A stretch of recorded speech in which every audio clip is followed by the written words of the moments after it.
Hey to the most amazing nurses. It is Dr. V here with Morning Infusion with Dr. V podcast, where we are intentional about teaching nurses how to work from anywhere around the world, making money and owning your own time, building profitable nurse coaching and consulting businesses. You will hear from amazing guests that have grown their companies and want to share insight into how you can do the same to change the face of healthcare as we know it. If you want to grow your businesses and leverage your knowledge as a nurse to grow wildly successful businesses at the top, instead of working your way to the top, head on over and join our Millionaire Nurse CEO group on Facebook, where you can ask questions and get updates on our live and virtual events to help you grow your businesses.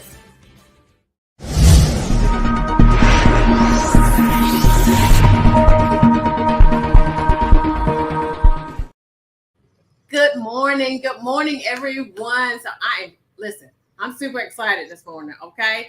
Because we have my friend here, Miss Shanekah Polk, okay? Now, before we start talking about her and who she is, because she's amazing, okay? I want you to like, share, comment on this video, okay? I also want you to download the video. I want you to, download it on Spotify, whether you're on Spotify, whether you're on Apple Podcasts, download it. Subscribe to the Millionaire Nurse CEO channel on YouTube. We want to get all these messages out about these nurses who are absolutely amazing. We really, really want to ensure that you are getting what you need, because what happens is nurses are amazing and we have these stories. And so I want you to welcome Shanekah. So Shanekah, can you describe to us who you are in your own words? Well, in my own words, I would describe myself as I would say I'm more of a everyday girl, around the way girl kind of. I grew up in the 90s, so a lot of times I tie myself to 90s hip hop. I'm a nurse, I'm a mom, I'm a wife, I'm a daughter, sister, best friend, cousin, all of that. I also consider myself to be a survivor, but I don't focus so much on that part. I'm someone who dealt with a lot in the past, and I've overcome quite a bit. And I wear that as my badge of honor now. Sweet. So now, tell me, we're just going to jump right in, right? Because we had a long conversation about, kind of some of the things that you went through in your earlier life. Now, you said that when you were 11 years old, as young as 11, that you attempted to harm yourself. And so, yes. Go ahead. At 11 years old, that was my first attempt at, am I allowed to say suicide on here? Okay, so that was my first attempt at suicide. And I swallowed, I don't know how many aspirin. I don't even know where I got the idea of suicide from at that age. But things were that bad that I happily took a bunch of aspirin and laid down happy, just knowing that I was not going to wake up, and was very disappointed. So disappointed that I cried when I did wake up. So now tell me, what are some of the things that led you to that space? I had an extremely tumultuous relationship with my mother. My mom was a teenage mom. She had me at 14 years old.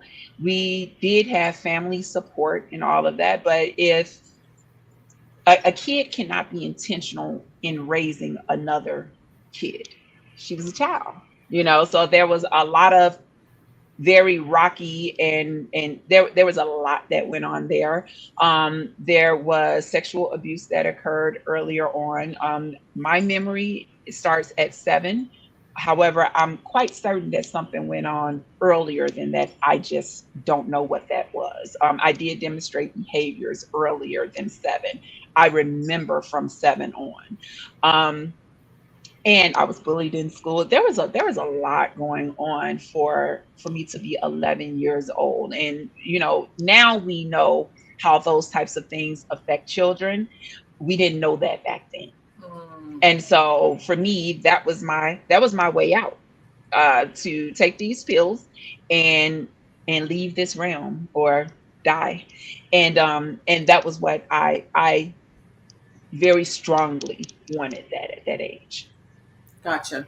Gotcha. And so the sexual abuse didn't come from your mom, it came from another family member, correct? It came from another family member. It was not from my mom. My mom had no idea. Okay. All right. And did you ever try to tell her, or you just I attempted to once, when I was a teenager. I was about 15 or 16 years old, and I did so in the middle of an argument. I did not elaborate. I don't remember her asking any details, and I don't remember elaborating at all. But I blurted out something about it, but it didn't go any further than that. I didn't actually tell her until I was much older. I want to say I was in my 30s, late 20s or 30s, and married by the time that I actually came out and told her. And she was devastated. mm. So yeah, she had no idea that that was going on, or So that had gone on. Mhm. so let me ask you about so did she know that you had taken the aspirin? No. When I did that, I didn't tell anyone. I'd heard that when people attempted suicide, it was a cry for help, or when they said something verbally about it. Oh, it's just a cry for help. I wasn't crying for help. I wanted to die. So I didn't tell anyone. I didn't tell anyone about that until much later in life. Hmm. This purpose. This purpose. God said Mhm. it shall not be. I love it. Absolutely. So now at 13, something else happened. Yes, at 13, I had made nice with a guy, at in the neighborhood. And to this day, I still don't know if he was an adult or if he was a teen. And I was walking home from school, and this particular day, he walked with me, and I allowed him to come inside of the home. Things got a little hot and heavy for a 13-year-old, and it ended with me being raped. I repeatedly said no. I asked him to stop. I begged him to stop, to kind of fought him off. And eventually he did stop and told me that I was playing games. I asked him to leave the house. He refused to leave the house. I was terrified because no one was supposed to be in the home. My mom and my grandparents had strict rules about letting people inside of the house, and I had violated that rule. So I never told anyone about that. So much so that I didn't even remember it until I was doing a lot of journaling a couple of years ago when I was pregnant with my youngest daughter. And it was very cathartic. A lot of stuff came back to me during that time frame, and I remembered it. I was like, oh my God, that actually did happen. And it did happen. I didn't even see him after that. And so he eventually left the house. He didn't leave the house without fussing and all of that stuff, but he did leave, and I didn't see him again after that. So he didn't like go to school with you or anything? No, he was from the neighborhood. Okay.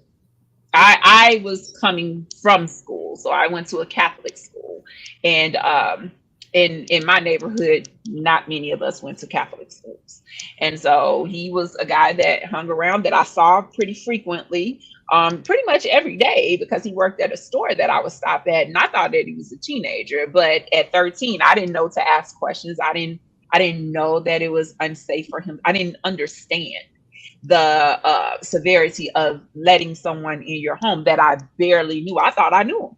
I saw him every day. I talked to him every day. We laughed, chuckled, giggled, stuff like that. So I thought it was okay, but it wasn't.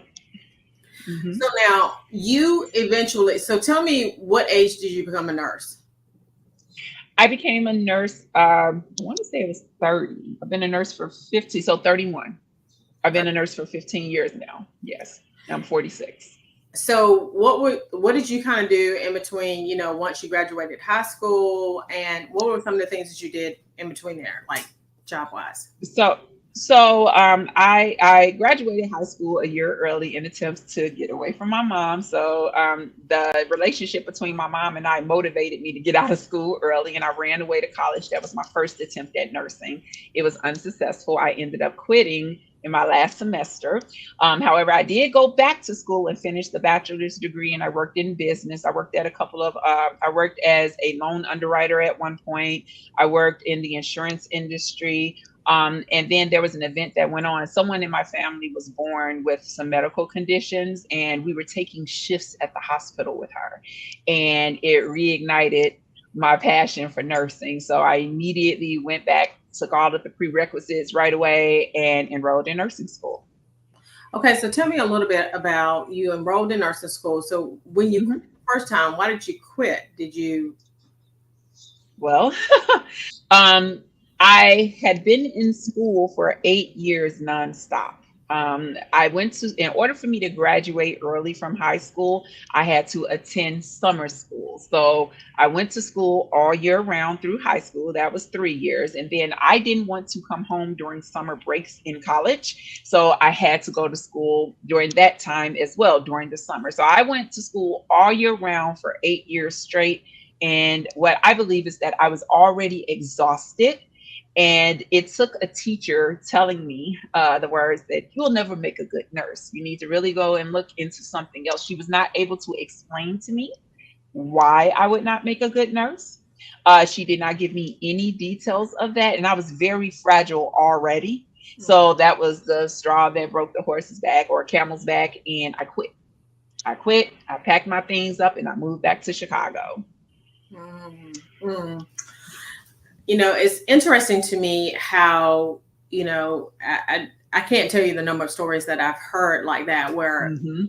instructors say things like that. And I'm just really, really glad that you went back and you were able to go back to school. You had that resilience behind you to go back to school. Now so how you were overweight, correct?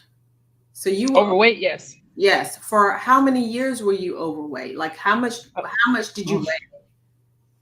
Um, well, going by the standard scale, I've always been overweight. I'm a black woman. I'm pretty shapely, and that started very, very young. So I was always bigger than my peers, but I was not fat. I don't think I became obese until until around the time I was in college. I think that I began eating as a comfort, you Mm. know, and it just grew and it did get out of control. At my peak, I was about three. Well, I stopped getting on the scale at 330 pounds.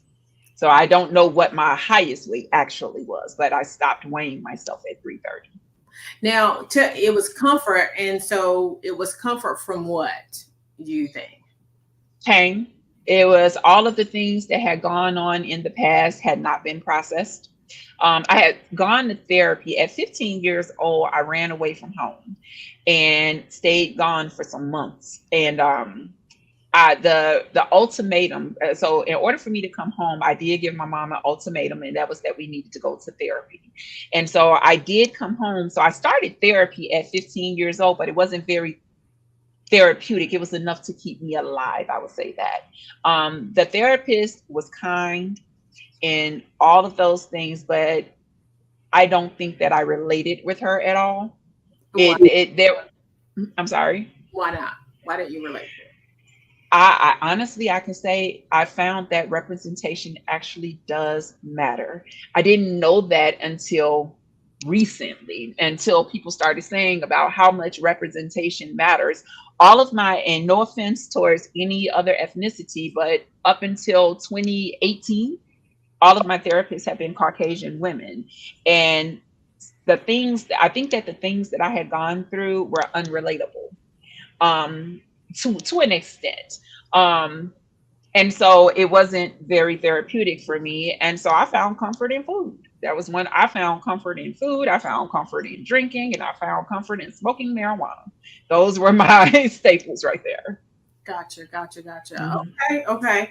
And so the drinking and the smoking of the marijuana and the food, it all just catapulted. So you were so when did you go back to school? What age did you go? You say you went back to school and you became a nurse at 31, correct? I graduated at 31. I want to say I went back around 29. Yes. Okay. And so tell me a little bit about, there were some other things that happened after then too. Yes. Um, after nursing school, after everything is established, my marriage ended, and I was out here dating, and I was sexually assaulted by someone that I considered to be a friend. Mhm. I was actually sodomized, and so there. I want to be clear when I say it wasn't like a brutal type of thing that went on. We were, in fact, doing some things. We Right. were kissing and all of that, but that was never invited, that was never discussed, and that was never wanted.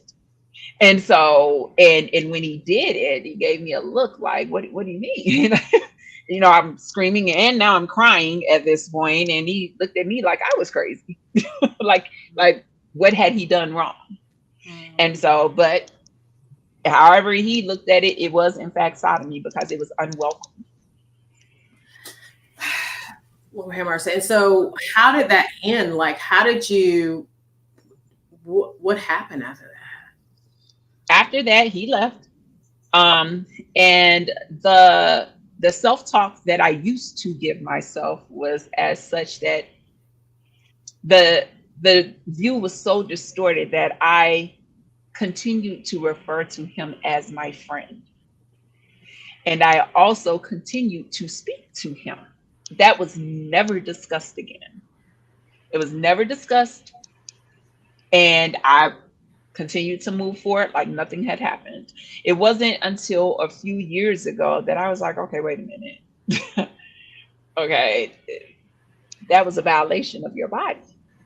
It was once I started all of the healing work and the processing and the journaling and the meditation that I realized the number of things that had actually taken place in my life, and it brought razor laser focus to it, and I had to start the healing process. And that was one of the things, like, that's not your friend, and I still, I wouldn't, my friend so and so. Well, my friend so and so said, and this was someone who had severely violated me. So now tell me a little bit about, because you started to turn around after Mhm. all these things. So right around what age would you say that you started to turn things around? I don't know the age, but I know the year. Things started to turn around for me around 2012. I was around 32, 33, something like that. I was actually introduced to the law of attraction. I was introduced to the film The Secret. Two different people had told me to watch this film. And actually, the guy who had violated me was the first one who said it. Wow. Right. Exactly. Good I for think that was part of, right. I think that was part of the reason that I considered him to be a friend, but that's neither here nor there.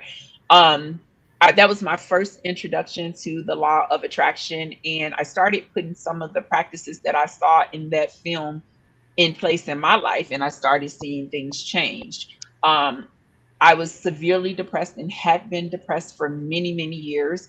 I don't think that I ever came out of it. I had gone through an entire marriage with severe depression. I remember looking at my old journals and seeing tear streaks in the writing and stuff like that. So there had been sadness and depression the bulk of my life. But the law of attraction was one of the things that opened me up to alternative healing modalities. I'll say that. In the film, there was a guy who was using, he was meditating. And so that was my introduction to meditation. He was doing like a guided meditation. So I created some guided meditations for myself to follow, and it started working. it. And I started seeing changes occur in my life. Yes, in my way of thinking, everything. It's interesting to me because one of the things, and I was actually having a conversation because we have a book club and having a conversation about meditation and how people, law of attraction and things of that nature, and how sometimes, especially within the Christian faith, sometimes what happens is people struggle with that whole. what does that look like, right? And Mm, the reality is that when you start to put those practices in place, right? It mhm, really, really changes. And a lot of times, and I'm guilty of it, right? I am definitely guilty of it because I thought, that's just kind of, I don't, it doesn't work. Okay. I don't know. And so I didn't think that it worked until I mhm, actually put it into practice. And mhm, it seems like it's so simple, but it mhm. is so effective. It Is is extremely extremely effective. effective. And I was just on a call actually with one a potential client, and one of the things that she said was, I told her, some things to do, and I said, this is one of the things that I want you to do, and I want you to promise me that you will do these things, because when you do these things, your life will look exponentially different 10 years from now. Your life will look Hmm. exponentially different 1 year from now. And so, Absolutely. it's literally the way that you can change your life. So you started meditating. Now, Hmm. what are some of the other things that you started to do in order to change? I've done quite a few things. One of the things that I did was I started traveling. Mhm. I got away. My granddad made sure to let me know that no matter where you run, you're not going to run from you. You're going to be there wherever you go. So it doesn't matter if you go to Japan, you're going to be there. So either way it goes, you're going to have to deal with that sugar honey iced tea you got going on. You have to. And so traveling was one of the things because it opened me up to different cultures, different environments, what it was that was out here in the world. I do something called floating. That's one of the healing modalities. There is something called float studios, and you can go in and you float, and that's a way that I meditate as well. One of the major things, one of the biggest breakthroughs that I had occurred after I did something called a Vipassana meditation retreat. It was a 10-day retreat where I was unplugged, no TV, radio, cell phones, writing, talking, no talking for 10 days. In fact, you're supposed to act as if you're the only one there. So if you're going through a door and someone's behind you, you can't even hold the door for them. So you're alone with your mind, with just your mind for 10 days. And I think that that was a pivotal thing. The other thing that was pivotal was that I got a Black female therapist. And it was extremely different than any of the therapy I had had. I'd been in and out of therapy for 15 years, for 30 years. I could recognize when I needed therapy, when I would start to spiral. And so I would put myself in therapy, but this time it was very, very different. And uh, things really started to change. I journaled, I practiced gratitude. And when you're focusing on gratitude, it's pretty challenging to focus on all of the things that you think are going wrong. And so focusing on that gratitude, journaling, and then reflecting on how far I've come, that's all of those things combined were pivotal in turning. But the biggest thing I would say that changed everything was the pandemic. In 2020, while the world was falling apart and we were all locked in the house, I was stepping out of the depression. I was coming out of a 30-year long depression. And so being surrounded, see, I actually like my family. We like each other. I know during the pandemic, a lot of people found out that they didn't like their spouse, they didn't like their kids, but I found out just how much in love with my family I am because we were locked in the house for a year pretty much. And I was just happy as could be. I'm pretty sure I got on everyone's nerves, but I was in everyone's face. We were going to play games. We were going to have competitions. We were going to laugh. We were going to have fun because we were forced to sit down. And sitting down was the best thing that happened to me in combination with the other modalities that I had at my disposal, the other tools that were at my disposal. It benefited me well.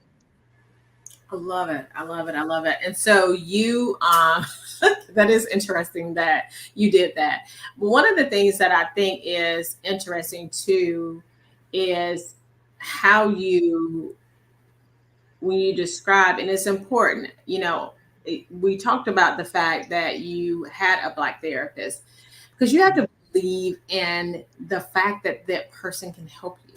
And if you don't Right. believe, it really doesn't matter whether they're white, black, or indifferent, right? It is not Absolutely. going to work. And so I'm just, you know, I'm incredibly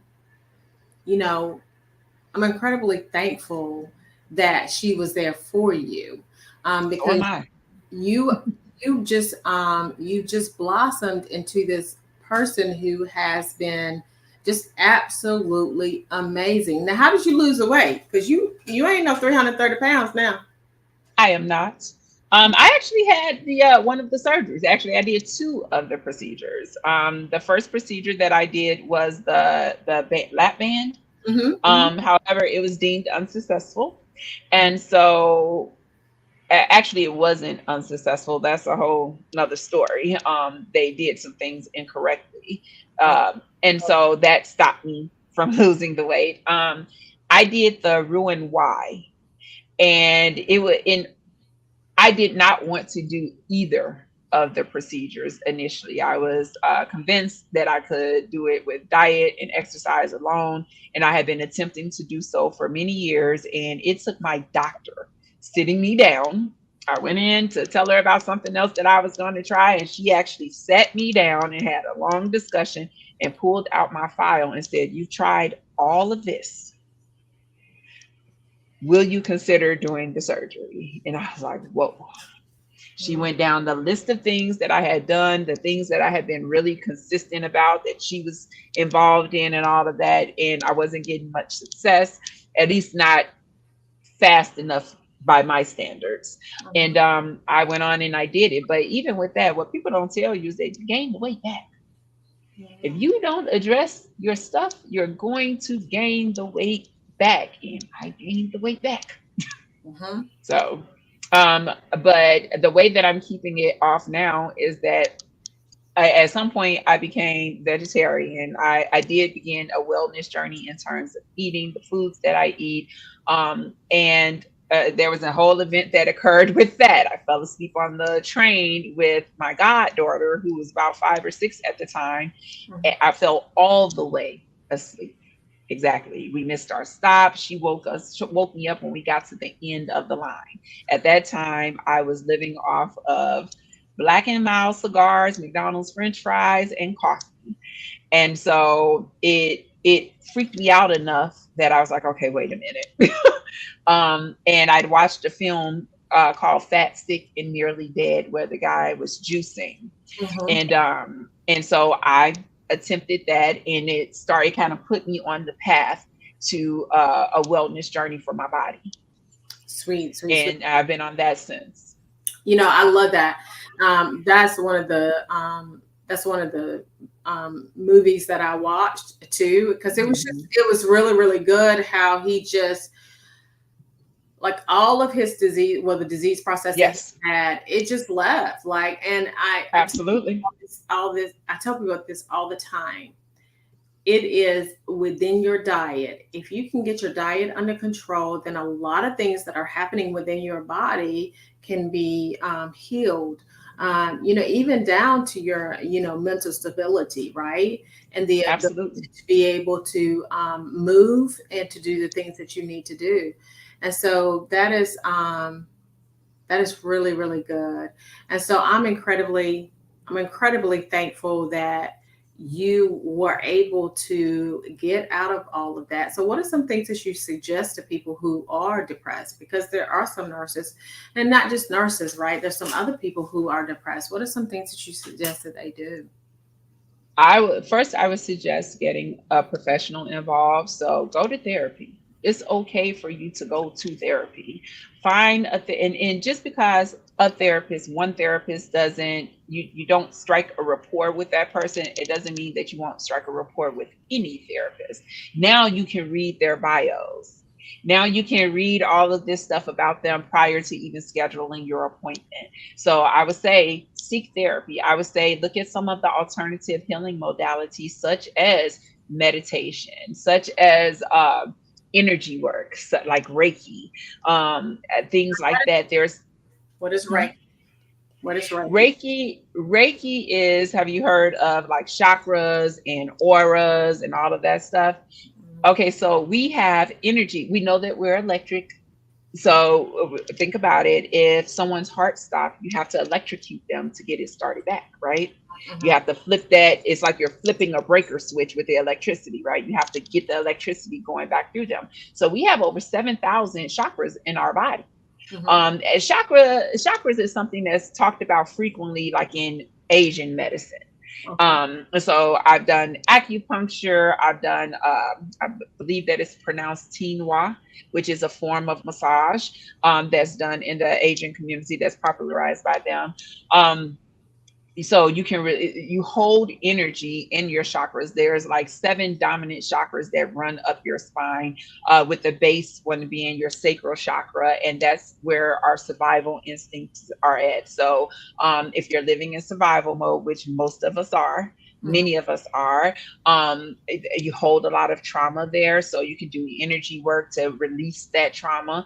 I would recommend journaling. Journaling can be very, very cathartic. And then it relieves a lot, especially when you have a chance to look back and see how you used to think versus where you're at now, where you used to be versus where you are now. Um, so there's a lot of healing that occurs in that. I say when I say the therapy, it's because we need to speak about it. Whatever it is for you, get it out of you. Talk about it. One of the reasons that so many of us drink and smoke and do all of these different things is because we're holding all of that trauma inside of us.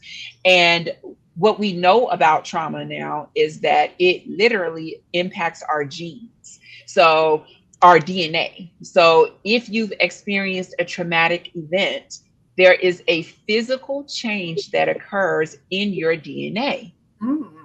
Yes. So, and then there's a whole field of study called epigenetics, in which they study the genes and how we pass our genes down from person to person. Now, remember, you know how it's rumored that we have people of African American descent have a tendency to have a difficult time losing weight. So it not even just us. If your culture or your people have experienced something like famine or drought or gone extensive time periods without food, epigenetics says that you're going to hold on to that weight, because if you're not eating, your body thinks that you may be starved, right? You're being starved. So it's going to hold on to that weight for as long as it can, and then once it knows, um, then it will start to release the weight when it has no choice. But typically, when we first start trying to lose weight and we have those struggles, especially in the Black community, it's because of our history. Of the history of our ancestors. So stuff like us being starved, we were on plantations, food was not readily available to us. So we passed those type of genes, get passed down from generation to generation. And what's been found, like the Ivy League schools have done research, and they found that the way to heal your DNA or reverse the issues with your DNA and trauma is to do affirmations out loud 3 times a day. Something so simple can help. Right. It's always, I would say it's unbelievable, but I don't label anything as being unbelievable these days. But it heals. And so if it can heal something, if it can heal your DNA, then you can heal that trauma that's in you.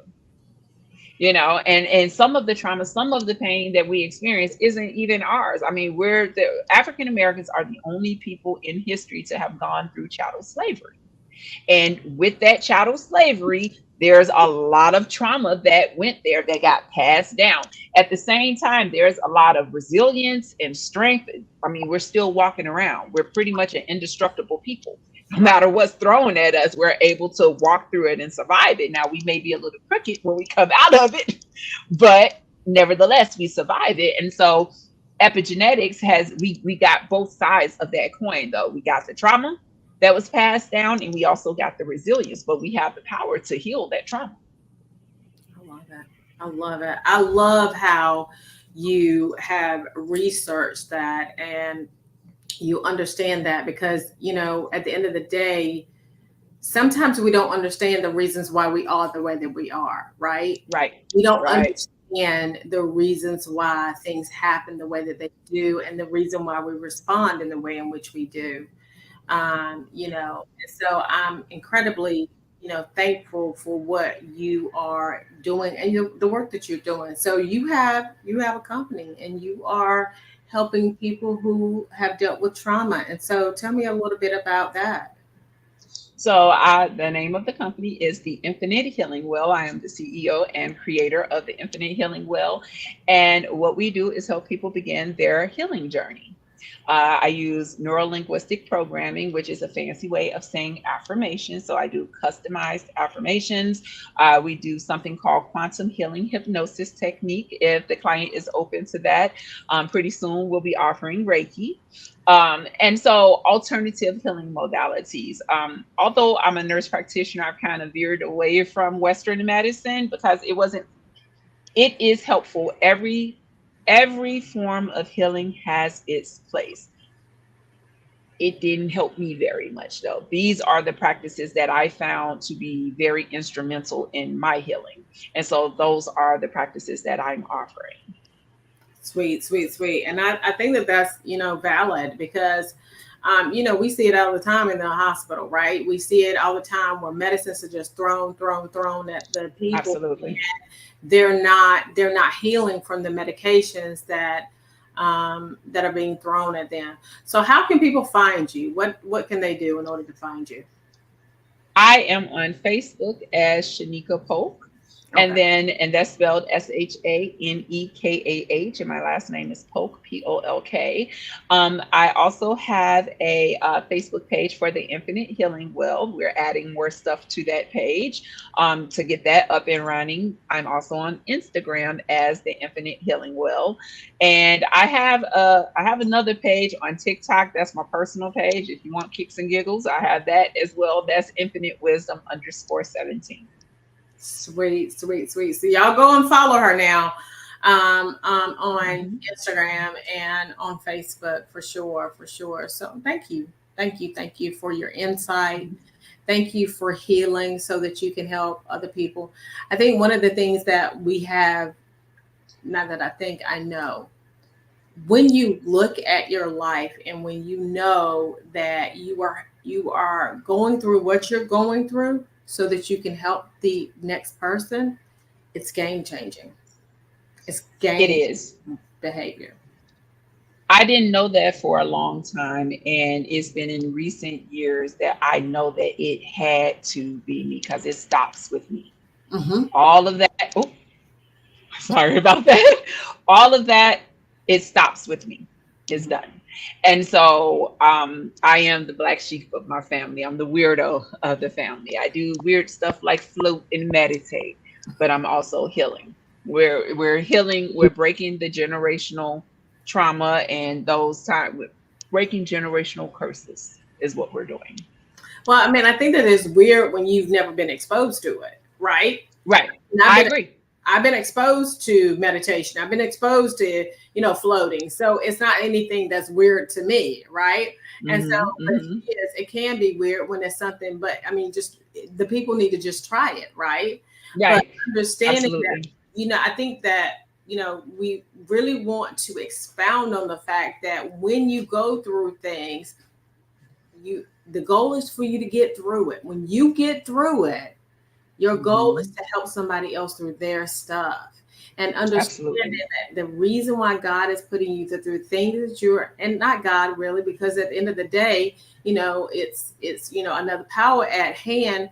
But the reality is that he's omnipresent, and because he's omnipresent, he has to allow it to he has to allow it to happen. And when he Mm. allows it to happen, what you have to understand is that he understands who you are. He built you, Mm. he grew you, right? And so Mm. because he grew you, he understands that it's not that, because people say, well, God won't put on more on you than you can handle. And I don't think that that's necessarily the truth. I think God won't put anything on you that you can't handle with him. I think Mm. that's the truth. And so Okay. that's where things really, really change and where it evolves. And so thank you for being here and for sharing your journey, such a personal journey, but a journey where people who have been through the things that you have been through, because you have to be able to relate to the people in which that are helping you. And so I'm incredibly grateful for you.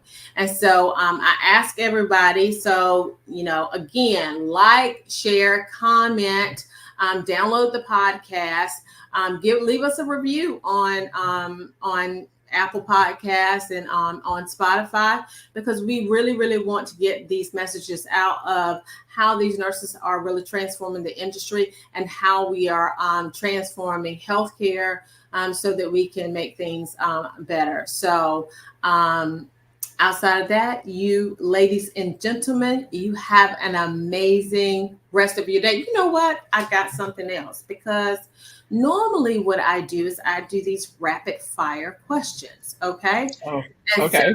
so this is what I'm going to do is I'm going to come up with these rapid fire questions for you. All right. So Okay. tell me, what has been the most rewarding thing about nursing? What has been the most rewarding thing about nursing? Oh, the flexibility in caring for the patients, having someone to care for. Okay. All right. That was extremely beneficial during that depression. Sweet. Okay. Okay. Now, what are some common misconceptions about nursing? That is easy, and nurses just pass medications. Thank you. Thank you for saying that. Hallelujah. Now, what are you reading now? Ooh. I'm reading right now. I'm reading Seth Speaks and the Kabbalion. It's called what now? There's a book called Seth Speaks by, I believe it's by Jane Roberts. Uh-huh. And then I'm also reading The Kabbalion by the Three Initiates. Okay. Okay. Now, who is a leader, living or dead, that you would like to have a conversation with?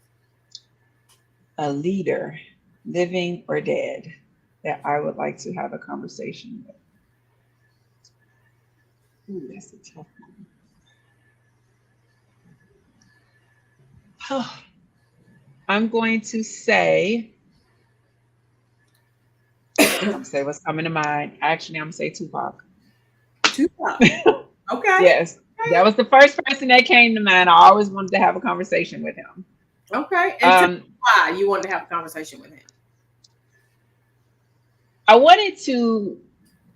always wanted to get his insight on the different things that were going on in our community and have a discussion. So I only heard his stuff it was one directional. So I heard his music and I followed his music and I watched the interviews, but I never got to ask the type of questions that I probably would have liked to ask. The interviewers never really expounded on the details about what he had going on in his music. Whereas when in college, I wrote a paper on his music. So yeah. That's cool. So now, what is your favorite movie? Brown Sugar. Okay. Now, how do you define success? I define success as being able to do what I want, when I want, how I want. Come on now. I love it. Now, what is your life's motto? What is my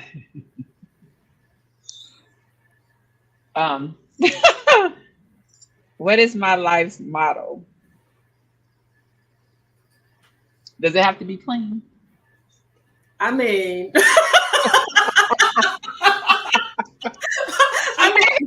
okay. Go I'm just saying. Okay, no. I'm going to say that my life's motto is, you said go for it? Yeah, go for it. My motto is no bitch assness. Just do it. Go ahead and do it. We're not going to cry about it. We're not going to whine about it. We're not going to be a crybaby. Just go ahead and do it. I love it. I love it. I love it. Now that I can get with. So I love all of that. So you, ladies and gentlemen, y'all have a great rest of your day. Listen, Go find Shanekah, okay? All right. You don't Yes, ma'am. Shanekah, because she can truly, truly help you. She is absolutely amazing. I just found her just to be amazing, an amazing individual. And I don't recommend people who I don't think that are amazing. So I recommend that if you've had some trauma to go Thank seek you. her out. So, ladies and gentlemen, y'all have a great rest of your day.